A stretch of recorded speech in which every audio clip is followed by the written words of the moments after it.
네, 정치권의 허심탄회한 속내를 깊숙이 파보는 시간입니다. 각설하고 시즌2 장성철 공론센터 소장님 그리고 현근택 변호사님 두 분 나와 계십니다. 어서 오세요. 안녕하세요. 최영일 앵커님 너무하신 거 아닙니까? 왜요? 저 방송 들어오기 전부터 드럼통 얘기를 하시면서 저희 심리를 상당히 위축시켰다. 아니 저는 이거 유가 걱정한 거잖아요. 피디님 바꿔주세요 사회자. 네네네. 넘어가세요.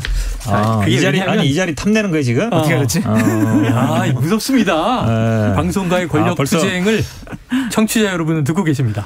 저를 지켜주십시오. 이 팬덤 정치에 의존하면 안 좋은 거라 그랬는데 네. 우린 다 개파가 없으니까요. 네. 시작해보죠. 자, 오늘 두 분이 뽑아오신 키워드 현근택 변호사께서는 되살아난 건진 법사.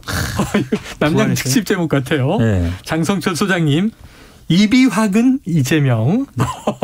아주 상반됩니다. 자, 먼저 현 변호사님이 뽑으신 키워드를 가보죠. 자, 건진 법사라고 불리던 무속인 전모 씨 대선 때 등장했던 적이 있습니다. 언론에. 자, 당시 후보의 선거대책본부에서 활동한 사실이 드러났었는데, 자, 언론에 또 나왔어요. 왜 이거 꼽으셨습니까? 제가 건진법사하고는 악연이 있어요. 아, 그래요? 대선 때 네. 건진법사 딸이 뭐 네네. 김건희 수행한다 이런 맞아요, 얘기 맞아요. 방송 가서 했다고 고발도 당하고 시민단체도 고발당하고 네네. 그래가지고 건진법사 나오면 다 알죠. 그 전후 사정을. 왜냐하면 그 김의겸 의원도 고발 여러 당했는데 네네. 당시에 국민의힘이나 윤석열 후보 측에서는 건진법사하고 만약에 김건희 관련된 얘기를 하면 거의 다 고발을 했어요. 아, 그래요? 뭐 굿한다, 뭐 연등단다, 뭐 참가했다, 막 이래 나왔거든요. 근데 그때 굉장히 강경하게 나왔는데 그만큼 어찌 보면 민감한 문제였어요. 저도 그래서 계속 그 다음에 이제 언론 계속 나왔는데 건진법사뿐만 아니라 건진법사 뭐 처남이 뭐 윤석열 수행한다는 보도도 있었고 네네. 딸이 또 SNS 관리한다는 보도도 있었고 네네네. 또 아들도 뭐 캠페인에서 일한다는 보도 있었거든요. 그런데 이게 당시에는 아마 이 나올 때마다 이제 굉장히 이제 고발로 대응을 했단 말이에요. 예. 강력 조치 법적 대응을 했는데 당시에 아마 확실하게 끊지 못한 것 같아요. 확실하게 끊어내지 못한 거예요. 끊어냈으면 지금 같은 일은 벌어지지 않았을 거예요. 네네네. 근데 지금 같은 일이라는 게 한마디로 얘기하면 공무원들이 힘써준다는 얘기잖아요. 대통령하고 부인하고 친하다. 지금 뭐 세무조사 무마라든지 아니면은 뭐 심지어 이제 정치인들한테 공천 얘기도 나오는 거거든요. 그러니까 대통령하고 친한 사람들한테 할 수 있는 게 그런 공무원들이 뭐 세무조사 무마라든지 아니면 나중에 공천을 힘쓴다는 거는 누구나 다 예상할 수 있는 일이에요. 청탁이잖아요. 청탁. 그렇죠. 그런데 지금 오히려 이상한 게 대기업한테 주의보를 내린다는 거잖아요. 네네네. 오히려 이상하죠. 예. 왜냐하면 이게 만약에 공무원 뭐 세무조사 무마 이런 법적으로 뭐냐면 특가법상 알선수재나 변호사법 위반이 돼요. 예. 공무원 일 하는 일에 대해서 하는 거니까. 근데 이거는 거는요. 요구 약속만 해도 죄가 돼요. 실제로 이루어지고 돈이 들어가지 않아도 뇌물하고 똑같아요. 뇌물도 주겠다. 약속만 해도 뇌물이 되는 거거든요. 근데 만나서 예를 들어서 세무조사 있으면 나 문제 해결해 주겠다. 라고만 해도 죄가 돼요. 그러면은 당연히 아니 뭐 대기업한테 주의보를 내린 일이 뭐가 있어요. 건진법상 불러서 조사하면 되죠. 그렇죠. 누가 할지 건지 중요하지 않아요. 대통령실에서는 못 할 수도 있어요. 민간이니까. 경찰, 검찰 뭐 하는 거예요? 이런 거 하라고 이제 수사기관이 있는 거예요. 그럼 불러가지고 조사를 해보고 했느냐 안 했느냐 물어보고 만약 했다 그러면 바로 수사하면 되는 거고 안 했다 그러면 예를 들어서 예를 들어서 앞으로 하지 말아라 하면 되는 거예요. 그럼 가장 쉽거든요. 아니 지금 뭐 식중독 폭염주의보도 아니고 뭐로 대기업한테 주의보를 내립니까? 그러니까 엄마들이 얘기하면 노터친 거예요. 오히려. 네, 못 건드는 거예요. 그러니까 저는 그런 생각이 들어요. 네.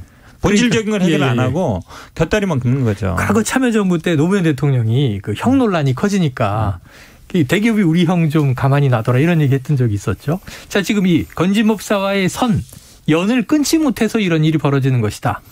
자, 소장님, 센터장님 반론 있습니까? 지금 문제가 있는 건진법사에 신경 쓰지 마시고 방송이 가장 핫한 거는 현장법사다. 현장법사? 현근택의 현, 장성철의 장. 현장법사 얘기를 들으면 두 분이 동업하신 거예요? 정치평론을 아주 시원하게 들으실 수가 있다는 생각이 들고요. 깜짝 놀랐네. 이렇게 훅 들어오시네. 지금 막 창업 정보도 소개하시고. 저는 건진법사. 나는 내가 모르는 법사 있는 줄 알았어요.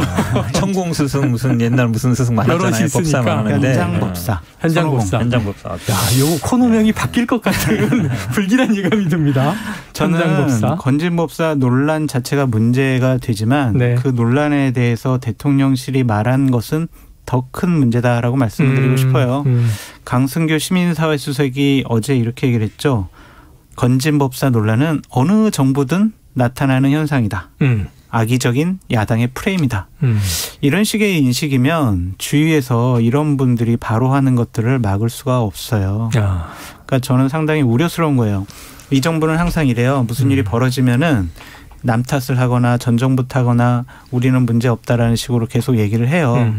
그러니까 그런 것들이 과연 국정을 운영을 하고 국정에 무한한 책임을 갖고 있는 대통령실 참모들이 할 얘기인가. 그래서 저는 나타난 현상보다 인식하는 태도, 대응하는 메시지 이런 것들이 더 큰 문제라고 생각을 합니다. 네. 큰일 났어요. 대체로 이제 같은 맥락. 큰일 났다. 큰일 났답니다. 자, 대통령실 아까 언급해 주셨으니까 파악 중이다. 구체적인 조사가 이루어진 건 아니다. 다만 민원을 청탁받은 것으로 알려진 고위공무원에 대한 진상 파악에 나섰다. 10대 기업에 일일이 접촉을 했다는 거죠. 건진법사가 접근할 수 있으니 주의하라. 자, 이거 과거에 민정수석실이 주로 했는데 특별감찰관 임명해야 되는 거 아닌가요? 그렇죠. 당연히 해야죠. 물론 이제 특별감찰관 임명하더라도 특별감찰관이라는 게 이제 뭐 친인척 관리하는 거잖아요. 네. 그러면 이제 결국은 아마 건진법사 같은 사람은 조사할 수 있느냐 문제는 될 수 있는데 이게 왜 사실은 또 문제가 되냐면 당시에도 아마 기억하시겠지만 코바나 고문 명함을 나왔단 말이죠. 그 당시에 있었죠. 나왔었죠. 근데 또 코바나 전시회에 참석한 것도 나왔었고요. 네. 그다음에 건진법사의 딸이 코바나 그 행사에 스텝으로 일한 사진도 나왔었고요. 네네. 그다음에 이제 건진법사가 주최하는 그 뭐 어떤 뭐 이상한 그 뭐 행사에 또 뭐 연등 단계에 나왔었잖아요. 네. 그러면 사실은 이 건진법사는 김건희 여사와 깊은 어쨌든 밀접한 관련이 있다고 볼 수밖에 없어요. 그러면 이게 이제 특별감찰관 범위에 들어오는 거거든요. 그러니까 결국은 아마 김건희 여사를 팔고 다닐 가능성이 많아요. 대통령하고 친하다기 때문에. 그러면 그 수사 대상 안에 조사 안에 들어오는 거예요. 네. 그러면 결국은 이걸 끊어줘야 되는 건 1번은 김건희 여사가 이 사람과를 끊어줘야 돼요. 관계를. 네. 그래야만이 끊어집니다. 관계가. 안 그러면 안 끊어지거든요. 지금처럼 대기업들 지금은 뭐 주의보 내리지만 또 만약에 그 관계가 확실하게 안 끊어지면 다음에 또 누가 찾아가요. 예를 들어서 어려운 뭐 세무조사 받거나 뭐 공천이 있으면 안 찾아가겠습니까? 네. 찾아가거든요. 근데 그거를 끊어줄 수 있는 사람은 대통령실이나 아니면 김건희 여사밖에 없는데 그거 할 생각은 별로 없는 게 아닌가. 그러면 당연히 지금 이 사람만이 문제가 아니잖아요. 뭐 지금 뭐 사돈 뭐 어디 사장 이런 분들 그다음에 뭐 유치원 외가 유치원 코바나 직원들도 지금 들어가 있다 그러죠. 그런 사람들을 어떻게 관리를 할 거예요. 그 사람들 부모나 그 사람 친인척들한테 접근하는 사람을 어떻게 막을 거냐 말이에요. 지금 말씀하신 그 내용이다 보니까 요즘 이제 건진법사를 검색하면서 뉴스를 쭉 리뷰해서 그 대선 때부터 어떤 이제 흐름이 있었는가를 보니까 자, 주의보를 내렸다는 보도가 하나 있고 또 하나는 지금 용산 대통령실 청사 또 이제 관저도 그렇고 리모델링 작업에 이제 참여한 업체 몇몇이 문제가 되고 있잖아요. 이 중에 이제 청사의 설계 감리를 맡았던 희림종합건축사 사무소 이 건진법사와 관련된 사회복지재단에 거액을 출연했다. 그럼 이것도 이제 김건희 여사와 관련이 있는가 하는 의혹으로 연결이 되는데 장 소장님 왜 이렇게 좀 의혹이 자꾸 터져요? 이번에는 이제 업체도 끼어 있고. 제가 이제 이런 얘기가 나오고 우리 현 변호사님이 막 이렇게 공격을 하시면 네. 방어하거나 좀 옹호하거나 좀 대응을 해야 되는데 네네. 아무리 생각해도 이걸 어떻게 대응을 해야 되는지. 대응을 좀 해 주십시오. 네네. 듣고 싶습니다. 그 어려운 일을 제가 하기는 상당히 어렵다는 좀 생각이 들고요. 네. 이런 논란이 하셨구나. 대응 포기. 대응 포기. 그러니까 이런 논란이 처음부터 나오는 것은 상당히 우려스럽고 걱정이 된다라고 계속 말씀드릴 수밖에 없습니다. 그러니까 그 외에도 한남동 관저 리모델링에 김건희 여사와 관련된 업체 코바나 콘텐츠의 행사를 2차례 좀 하지 않았느냐. 혹시 뭐 후원까지 하지 않았느냐. 네. 후원은 대통령실에서 아니라고 했지만. 감사한 마음으로 이름만 올렸다. 그렇죠. 그런 업체가 관저 리모델링 12억짜리를 수의계약으로 했다. 그리고 입찰 공고하고 결정까지 3시간 안에 네네. 이 모든 것이 처리가 끝났다. 이런 보도가 나오는 것 자체가 상당히 대통령과 김건희 여사한테는 안 좋아요. 왜 처음부터 이런 일이 발생을 할까? 동시다발적으로 터지잖아요. 네네. 김건희 여사의 국민대 논문 표절도 아이고. 별거 아니다. 네. 논문 표절 아니다. 박사학위 유지. 이런 것들이 권력을 잡았으니까. 대통령이 됐으니까 이런 일들이 벌어지는 거 아니야? 라는 인식을 국민들에게 줄 수밖에 없잖아요. 그거는 사실 여부를 떠나서 그냥 너무 안 좋은 일들이 벌어지는 거예요. 우리가 대통령실에서 이러죠. 관저는 여러 가지 보안 사안이기 때문에 우리가 확인해 줄 수가 없다. 이런 업체라든지 뭐에 대해서. 국민의힘이 문재인 정권 때 탁현민 비서관이 자기네 지인 업체에다가 대통령실 행사를 맡겼다고 그래서 국민의힘이 얼마나 많이 비판했습니까? 그럼 똑같이 비판을 해야죠. 네. 그 당시에 문재인 청와대에서도 대통령 행사는 보안 사항이에요. 그래서 우리가 급하게 처리해야 되고 호흡도 맞아야 되기 때문에 우리가 그렇게 했어요. 뭐가 문제예요? 이런 식으로 했다가 당시 야당과 국민의 질타를 많이 받았잖아요. 똑같은 일이 벌어졌고 똑같이 해명하고 있어요. 국민들은 어떻게 생각하겠냐고요. 그런 일 하지 말라고 국민들이 대선 때 정권을 교체해 줬는데 우리도 똑같은 일을 하고 있다? 국민들께서 너무나 실망스럽고 허탈하실 것 같아요. 자, 이게 이견이 두 분이 없어서 하나만 여쭤보고 또 다음 이슈 전형적인 물타기예요. 물타기예요? 네, 왜 그러냐면 좋아요. 네, 왜냐하면 이 공사하는 거하고 네. 또 행사하는 걸 같이 비교해가지고 행사 같은 거는 예를 들어서 뭐 나라장터 이런 데서 할 줄 않거든요. 네. 공사는 그렇게 합니다. 네, 그러니까 왜냐하면 행사할 수 있는 데는 많지 않기 때문에. 행사도 좀 뭐라 해야죠. 그 탁현 아니 다르죠. 지금 왜 그러냐면 이게 결국은 이 두 가지가 섞여 있는데 이 사회복지재단에 이제 지금 출연했다는 것과 그거는 좀 다른 거죠. 그리고 예전에 보면은 그 코바나 행사에 후원도 하고 이랬었거든요. 그리고 관련된 건데 이번에 문제가 된 거는 이제 공사업체가 문제인 거죠. 말씀처럼 이게 거기 나라장터에도 보면 세종시 무슨 주택을 한다 그러고 건축사무소가 아니고 다른 관저공사 맡은 다른 업체예요. 그렇죠. 근데 여기가 보니까 뭐 기술자도 몇 명 안 되고 시공 능력도 뭐 20억 이하예요. 근데 10억짜리 공사를 수의 계약으로 몇 시간 만에. 근데 이거를 또 어찌 보면 뭐 관저 공사를 안 하고 세종시에 있는 뭐 무슨 주택이라 그랬는데 주택. 이거를 또 뭐 실수라 그러는데 이걸 누가 실수로 보겠습니까? 3시간 만에 했다 하면 내장한 거거든요. 근데 하필이면 어쨌든 뭐 후원 안 했다 그러지만 예전에 전시회할 때 2번이나 인테리어를 했다는 거잖아요. 그러니까 뭐 전시회 인테리어도 굉장히 중요하겠죠. 부스 만들고 이런 거잖아요. 그렇죠. 행사장에. 그런 공사를 하는 데가 대통령 관저 공사까지 한다라는 게 이해가 안 가죠. 개인적으로. 이해가 안 가는데 그러니까 사실은 제가 지난번에 이제 뭐 어디 방송 가서 지지율 하락 원인이 김재동이다 이러겠다 그랬는데 김건희 이런 거예요. 장제원, 권성동이야 뭐 당내 상황은 다 아는 거지만 근데 이게 아무도 이거에 대해서 뭐라 하거나 안 됩니다라거나 이런 걸 안 됩니다. 이렇게 하면 안 됩니다라고 말을 못 하는 것 같아요. 그게 가장 우려스러운 상황이에요. 당에서 해줘야 되는데. 자. 요거는 여쭤보고 넘어갈게요. 지금 낸시 펠로시 미 하원 의장이 들어와 있잖아요. 국회 이제 회동하고 있고. 근데 이제 대통령은 마침 또 휴가 중이라 안 만나는 것으로 사전 조율 결정했을 수는 있다고 봐요. 근데 문제가 어제 오늘 계속 안 만난다. 휴가 중이라. 그런데 만남을 급하게 조율 중이다. 대통령실이 조율 중이라는 거 오보다. 휴가 중에 만남은 적절하지 않다까지 얘기를 했어요. 그리고 의전 아무도 안 나갔다. 대통령실은 의전 제안을 했는데 미측에서 거절했다. 이런 얘기 나왔고 오늘 오후 중 전화로 통화한다. 근데 같이 서울에 와서 미국에서 서울에 와 있는데 아시아 국가 방문해서 근데 이렇게 어떻게 보세요? 왜 전화를 해요? 티타임 20분이라도 할 수 있는데. 이게 참 준비가 안 돼 있다. 좀 무능력해 보인다라고 할 수밖에 없어요. 낸시 펠로시 여사가 대만에서 상당히 중국을 자극하는 발언들을 많이 했죠. 네네. 그렇기 때문에 대통령실이나 외교부 쪽에서는 직접 대통령이 만나는 것은 큰 정치적인 부담감을 가질 수 있다. 중국과의 외교적인 문제에 있어서 큰 마찰이 일어날 수 있다. 그런 판단 때문에 안 만난다라고 한 거는 같은데 그것도 너무 좀 터프하다라고 말씀드릴 수밖에 없어요. 그러니까 예를 들면은 공항에 오는데 영접을 아무도 안 나갔잖아요. 이거는 정말 대단히 큰 결례가 아니냐라는 좀 생각도 들고 우리가 안 만난다라는 것 관련해서 되게 오락가락 한 5차례 했잖아요. 네네네.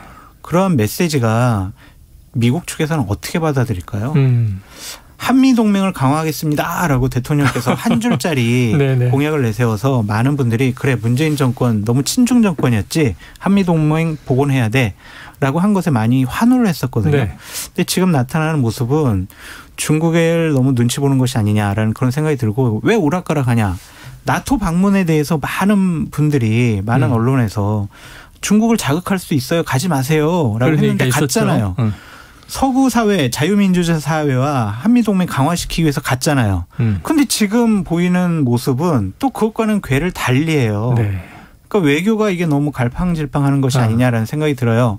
미국을 이해시켜야죠. 우리 중국 눈치도 좀 봐야 되니까 좀 너희들 이해해주고 중국 우리 낸시 와도 이렇게 공식적으로 안 만났으니까 한번 쉬고 가자. 너희들 우리 또 너무 뭐라고 하지 마. 그러려면 미국 측과 정말 긴밀한 조율이 필요했었는데 이것은 드러내놓고 엉망진창인 모습을 보여서 상당히 좀 저 스스로 역할이 바뀌어 있어요. 동의하십니까? 당황스럽습니다. 물타기입니까? 할 말 없는 거예요. 마찬가지죠. 네. 뭐 사실은 근데 우리 장 소장님 좀 이해가 안 가는 게 그렇게 뭐 문재인 정부 뭐 친중 정부고 뭐 눈치 본다 이러더니 사실은 저는 그냥 좀 믿으세요. 대통령실에서 얘기하는 얘기를. 휴가 때문에 못 만난대잖아요. 휴가 가서.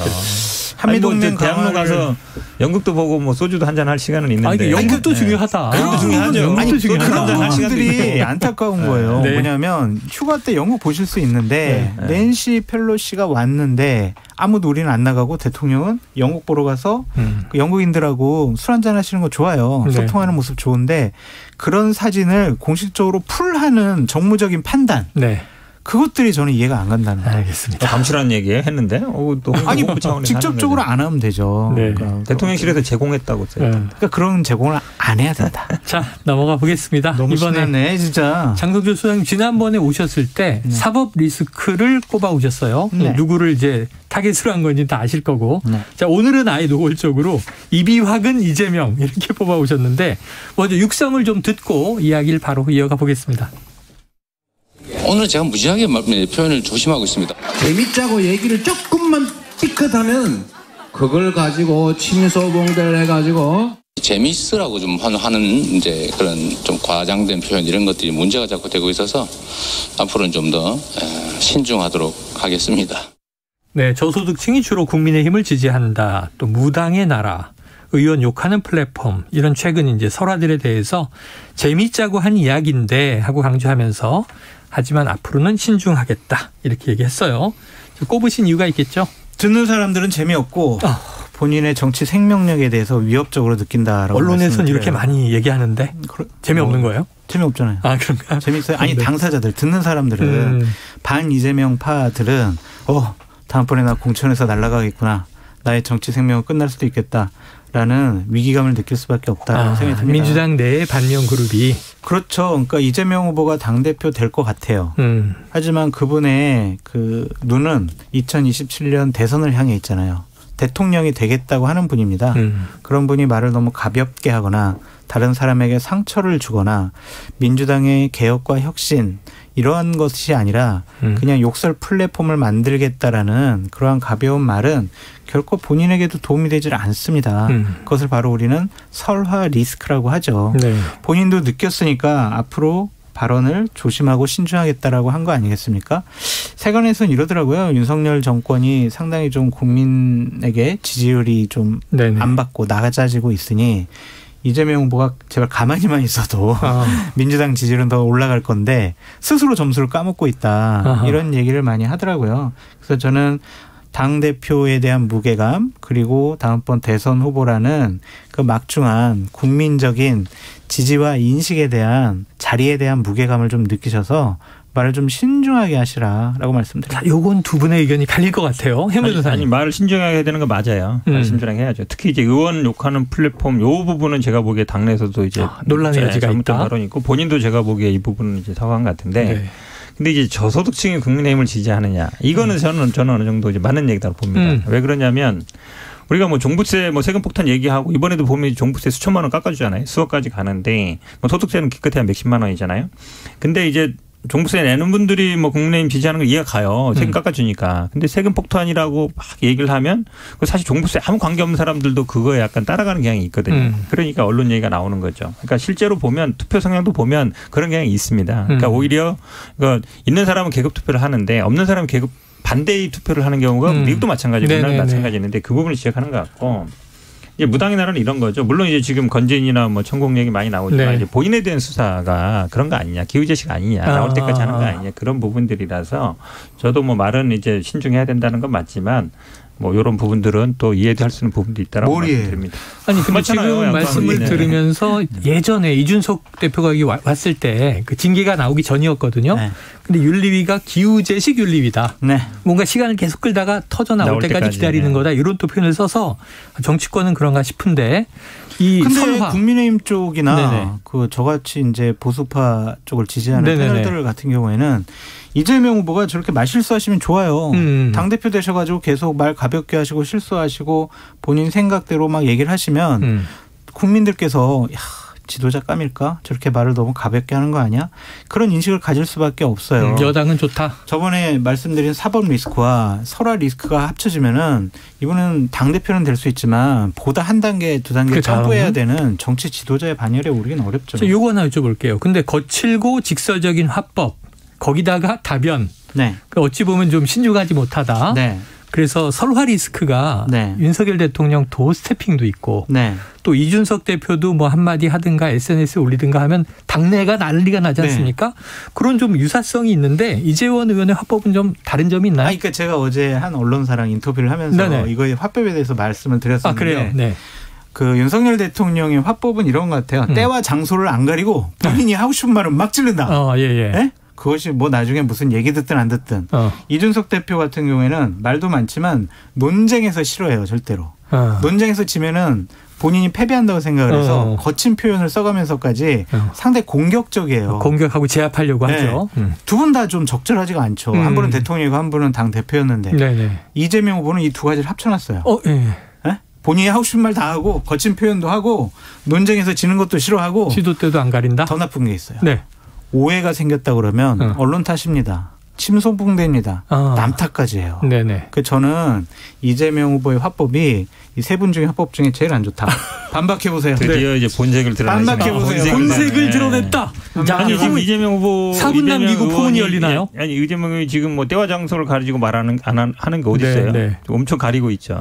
평소에 성격 같으면 아마 엄청 말을 많이 할 더 스타일인데 많이 있을 것이다. 그렇죠. 줄이고 있죠. 아니 그다음에 논쟁에서 지금 예를 들어 본인의 뭐 사법 리스크나 예를 들어서 뭐 당 대표나 관련돼서 논쟁 최대한 안 하려고 하고 있거든요. 오히려 이제 그나마 나온 게 뭐 이런 정도 얘기인데 이거 그동안 말 안 하다가 말하니까 물론 이제 뭐 원래 약간 말 많이 하시고 이런 스타일이긴 하신데 제가 보기에 지금 윤석열 이준석 싸움은 거의 뭐 고래끼리 싸움이고 지금 뭐 이재명 의원이나 당내 싸움은 언론에서도 오히려 잘 안 다루잖아요. 큰 문제가 아닌 거죠. 야, 이거 시간이 끝에 가서 싸우시네. 하나 여쭤볼게요. 오늘 조금 우리가 일부에서도 다루다가 팩트가 뭐야 이렇게 된 게 그 이제 배모 씨가 5급 상관 이제 소환 조사를 받았다는 거고 지금 참고인으로 소환 조사를 받았던 분이 사망하신 분이 있잖아요. 근데 이재명 의원이 그 모르는 사람이다 했다가 자, 모 보도가 운전기사였는데 모를 리가. 그렇죠. 그런데 확인해 보니 선행 차량의 운전기사였다. 그래서 몰랐다. 근데 선행 차량이어도 매일 출퇴근을 함께 했으면 인사는 나누지 않았을까 하는 또 이제 의문도 들어요. 어떻게 보십니까, 이 대목은? 이재명 후보가 사실대로 얘기하지 않고 있다. 왜냐하면 사실대로 얘기하면 본인이 곤혹스럽고 다른 연루에 대한 의심을 받을 것이기 때문에 불리해지니까. 사실대로 말하지 않고 있다라고 볼 수밖에 없습니다. 그러니까 이것도 이재명 후보의 계속 화법이에요. 이재명 후보와 피해가는. 관련된 의혹과 관련된 네 분이 유명을 달리했잖아요. 어떤 한 분에 대해서도 예를 들면 호주에 7박 9일 동안 같이 연수도 다녀왔는데 나는 모른다 그 사람. 사진 다 나왔잖아요. 골프 모자 쓰는 것까지. 그 이분 같은 경우도 같이 무슨 사진을 찍은 것까지 다 나왔었고 대선 때 이렇게 선탑을 했다면 이것은 모른다고 하기가 어렵죠. 그래서 글쎄요. 증거는 없어요. 제가 더 이상의 증거는 없지만 정황적으로 보면 모른다고 하면은 이분은 같이 일하는 분들에 대한 애정, 관심도 없는 것이 아니냐? 그렇게 볼 수밖에 없습니다. 자, 이게 뭐 이재명 당시 후보 선행 차량이 아니고 김혜경 씨 선행 차량이었던 거죠. 그러다 보니까 캠프에서 이제 정식적으로 고용을 해서 급여도 월이 아니죠. 일당 20만 원이에요. 캠프 시절이죠. 그렇죠. 근데 아시겠지만 후보자하고 배우자는 따로 다닙니다. 그러니까 이제 따로 그렇지. 출퇴근을 같이 하진 않죠. 그렇죠. 그러니까 보통 뭐 아시겠지만 뭐 선거해 보시면 다들 별개로 다녀요. 그러니까 수행팀도 따로 있고 뒤에서 따로 있는 거거든요. 뭐 예를 들어서 운전기사가 뭐 차만 한두 대 가는 게 아니잖아요. 대선 후보 보면 여러 대 따라다니니까 어떻게 다 알겠습니까? 그걸 가지고 하는 건 아닌 것 같고 저는 이 수사를 보면서 이게 사실 그렇게 어려운 수사가 아니에요. 예. 압수수색도 몇 달 전에 했거든요. 그 식당들 100몇 군데 다 했잖아요. 그랬죠. 예.